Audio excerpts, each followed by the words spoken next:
ये समझना बहुत ज़रूरी है कि ब्रेन ट्यूमर होता क्या है। ब्रेन ट्यूमर का मतलब ये होता है कि दिमाग के अंदर कुछ सेल्स अपनी हद से ज़्यादा बढ़ना शुरू कर देते हैं और जब ये सेल्स इकट्ठे हो जाते हैं तो एक गांठ या मांस बना लेते हैं। अब यहाँ सबसे पहली गलतफहमी ये होती है कि हर ब्रेन ट्यूमर को लोग कैंसर समझ बैठते हैं, जबकि हकीकत ये है कि हर ब्रेन ट्यूमर कैंसर नहीं होता।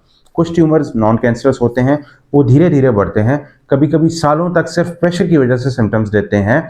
और कुछ ट्यूमर्स कैंसरस होते हैं जो तेज़ी से बढ़ते हैं और दिमाग के नॉर्मल काम को बहुत जल्द डिस्टर्ब कर देते हैं। अब एक और बहुत इंपॉर्टेंट बात, सब ब्रेन ट्यूमर्स एक जैसा बिहेव नहीं करते।